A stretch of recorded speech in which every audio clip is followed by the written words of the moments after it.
Praise the lord. ఈరోజు దేవుని వాగ్దానము యెషయా గ్రంథము 52వ అధ్యాయము 12వ వచనము. యెహోవా మీ ముందర నడుచును, ఇజ్రాయేలు దేవుడు మీ సైన్యపు వెనుకటి భాగంన కావలి కాయును. దేవుడు ఈరోజు నీ ముందర నడుచుతాను, నీ వెనుకన నా సైన్యము కావలి కాయును అని వాగ్దానం చేస్తున్నాడు. మరి ఎవరి పట్ల దేవుడు ముందుగా నడుస్తాడు? ఆయన దహించు. ఆయన ముందుగా నడిచిందంటే ప్రతి అపవాది శక్తులు లయపరచబడాల్సిందే.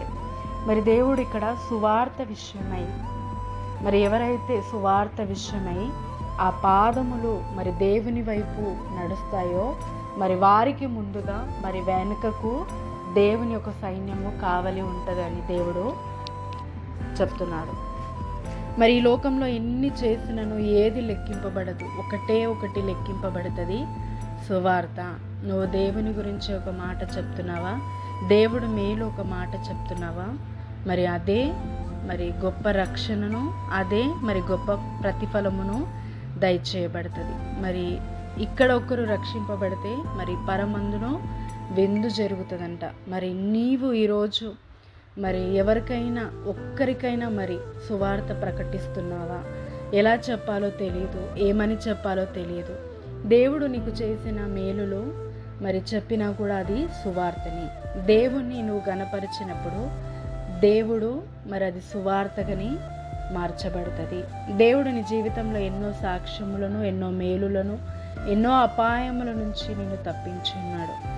ఎవరు ద్వారా జరగనివి నీకు రహస్యంగా దేవుడు చేసినట్టువి, దైవజనుల ద్వారా జరిగినట్టువి, అవునా, ఒకరి మాట ప్రార్థన వలన జరిగిన అద్భుతాలని నువ్వు వారికి చెప్పిన ఎడల వారిలో ఉన్న ఏ సమస్యకైనా వారికి ఒక విశ్వాసం కలిగి దేవుడు గొప్పవాడని తెలియజేయబడుతుంది. అప్పుడు తెలియజేయబడ్డప్పుడు ఆ ఆత్మ రక్షింపబడ్డప్పుడు నీకన్నా బలంగా కావచ్చు. ఆ ఆత్మ రక్షింపబడ్డప్పుడు ఆ ఒక్క సువార్త ద్వారా వారు రక్షింపబడినట్టు.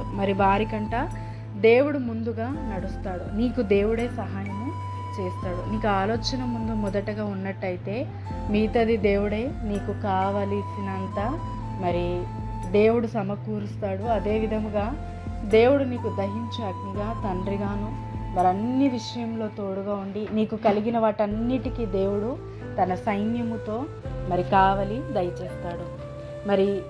మనము గొప్పగా సువార్త ప్రకటించి నిజముగా అంతకన్నా గొప్పతనం ఏది లేదు. ఆయన చేసిన మేలులు కూడా మనం చెప్పడం సువార్తని. ఈరోజు ఒక్కరితోనన్నా నువ్వు చేసిన మేలులను నీకు గుర్తొచ్చినప్పుడు చెప్పడం కానీ జరిగితే అది సువార్తని.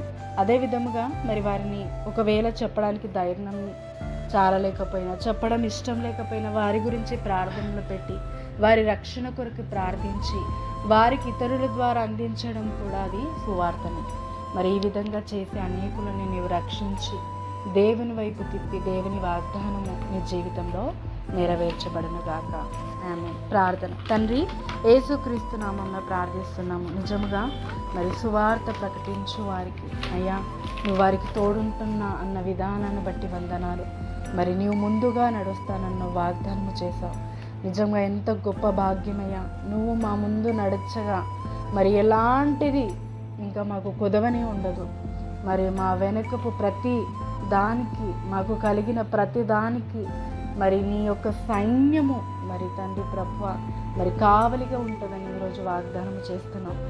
నువ్వు మాకు చేసిన మేలులు మేము సాక్ష్యములుగా వారికి చెప్పి సువార్త ప్రకటించి రక్షణ యెహోవాదే గనక నీవే వారిని రక్షించమని నీవు మాకు ఇచ్చిన ఈ గొప్ప కృపకై నీకు వందనం చెల్లించుకుంటూ ఈ వాగ్దానం అందరి జీవితంలో నెరవేర్చుటకు నీ కృపను, నీ సమయమును, నీ కార్యమును నెరవేర్చమని యేసుక్రీస్తు నామమున ప్రార్థిస్తున్నాము తండ్రి.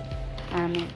ఈ వాగ్దానం మీ అందరి జీవితంలో నెరవేర్చబడి గొప్ప ఉన్నత స్థానంలో మీరు నిలబడి ఈ వాగ్దానము నెరవేర్చబడును కాక.